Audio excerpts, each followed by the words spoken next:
The ritual. Ethan had introduced his fiancée to his parents long ago. Claire immediately made a good impression on the older generation, although Ethan's mother, Margaret, seemed to sense something strange from the very start. It was as if a chill followed the girl wherever she went. "Be careful, son," Margaret whispered during their farewell, and crossed herself just in case. But no amount of warnings could change what was meant to happen. It all began when it was Ethan's turn to meet Claire's family. He was incredibly nervous, naturally so, since he was seriously planning to propose. Claire, however, kept asking him to be patient. "If my parents approve, well, and my grandma too, especially grandma, she must give her blessing," she said with a strangely serious tone. Ethan didn't pay much attention to those words. A grandma? What harm could she do? He and Claire loved each other, and that was what mattered. They had been dating for 5 months and living together for 2. There were no housing problems. Ethan had recently inherited a small apartment from a distant relative. During the day, he worked as a delivery driver. In the evenings, he rushed home to his beloved Claire. Claire was still studying to become a hairdresser and wasn't working yet, but she cooked delicious meals, kept the house spotless, and genuinely cared for Ethan. He often marveled at how quickly everything had fallen into place between them. "Just don't mention that we live together," Claire warned him quietly as they walked from the bus stop toward her village. Ethan only shrugged. "Come on, your folks live in the countryside, but they aren't from the Middle Ages," he said, laughing. "Maybe not," Claire said, tossing her thick braid over her shoulder. "But don't say a word about it in front of Grandma Edna. If you slip up, there'll be no wedding. Mark my words." Ethan chuckled. "Technically, your last name is still your maiden name," he teased. "Not funny," Claire muttered. Her family's house stood at the very edge of the village, almost hidden among thick bushes of lilacs and bird cherry trees. If Ethan hadn't known there was a house there, he would have missed it entirely. It looked like someone had deliberately concealed it from the world. "Mum, Dad, I'm home," Claire called brightly into the shadowy house. Ethan hesitated on the threshold. His feet wouldn't move. His heart pounded so loudly it seemed to echo through the hallway. Claire peeked out from a dark hallway and pulled him inside. "Don't just stand there," she whispered. "It's dark because we keep the shutters closed. Keeps the heat out." The house was tiny inside. It was surprising that a full-size table could even fit. "So, this is the fiancé?" A deep, stern voice asked from nearby. "Finally, we thought Grandma wouldn't last long enough to meet him," a woman's voice added. Ethan squinted in the dim light and saw 2 figures sitting at the table, Claire's parents. "Good afternoon," Ethan said awkwardly. "Good afternoon," Claire's mother replied. "Come closer. Let us have a look at you instead of hiding in the corner." Ethan was tall, broad-shouldered, and athletic, just the type any parents would dream of.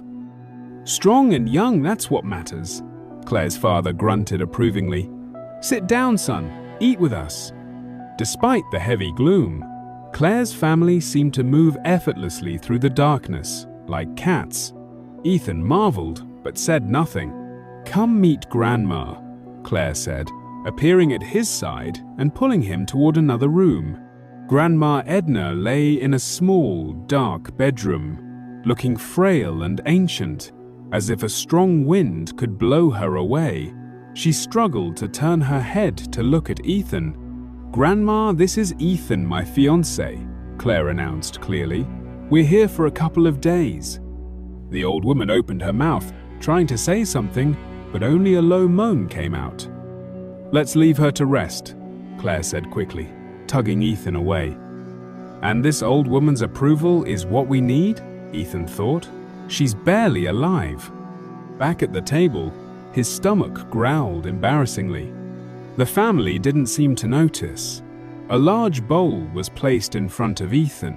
filled with some kind of thick liquid. "It's herbal jelly," Claire whispered. "It's good for you." Ethan obediently took a sip and nearly gagged. The slimy substance tasted like rotten grass and smelled even worse. "Do you work or study?" Claire's father asked, watching him. "I work as a delivery driver," Ethan said, forcing himself to swallow the foul jelly. At least they seemed pleased that he wasn't just living off Claire. "You must be tired from the journey. Go rest," Claire's mother suggested. Ethan didn't protest. He was exhausted. He was given a small bed in the same room as Grandma Edna, the only free space. Claire had explained earlier that they'd be sleeping separately while visiting her parents. As soon as Ethan's head hit the pillow, he drifted into a deep, restless sleep. In his dream, Claire and her family circled his bed, lighting candles and whispering strange chants. Ethan couldn't move not even a finger. When he finally woke up, the first thing he saw was Grandma Edna sitting up and staring at him with cold, calculating eyes. Oddly, she didn't look so frail anymore. Yesterday, she seemed to be 100 years old. Today, she appeared to be no older than 65. Claire entered the room, looking pale and confused. "You really can sleep," she said. "Everyone's already had breakfast. How are you feeling?" "Not great," Ethan admitted, swinging his legs off the bed. His hands and feet trembled uncontrollably, and his head buzzed as if 1,000 bells were ringing inside it. He felt worse than hungover. All day, Ethan struggled to recover. By evening, he felt a little better, but Claire had grown even paler. She barely touched her food, which tasted just as bad as the previous day's jelly, maybe even worse. What is wrong with these people? Ethan thought, staring at his bowl of strange, foul-smelling gruel. After a few bites, darkness overwhelmed him once again. He heard faint whispers before losing consciousness, something about how he wasn't the right match after all. Something about Grandma Edna's health, needing more strength. When Ethan came to again, he was lying in the same small room. He couldn't move. Breathing was a struggle, as if a concrete slab lay on his chest. He tried to turn his head toward Grandma's bed, but it was empty. Then the door creaked open. Standing above him was Grandma Edna, no longer frail but vigorous and almost youthful. "Almost done," she said, grinning wickedly. "Strange that you still have strength left. Most don't survive the first night, but no matter, you'll give me another decade of life." She chuckled darkly. "Planning to marry? Planting no seeds? Yet you want to harvest the flowers?" she mocked. Ethan barely managed to whisper, "I already picked your flowers." Grandma Edna's expression twisted into fury. "You spoiled it, didn't you?" she hissed. "Claire's just as foolish," she muttered. "No wonder her matches keep failing." Ethan wanted to shout that it was the 21st century and that he and Claire had been living together for months, but no words came. He slipped back into unconsciousness. Later, Ethan could never fully explain how he escaped. When he came to, he was lying by a bus stop, his travel bag beside him, and a bus ticket clenched in his hand. When he finally made it home, he found no trace of Claire in his apartment, as if she had never existed. Whatever had happened in that shadowy house, he was just glad he got out alive. As for Claire and her family, let them find another victim.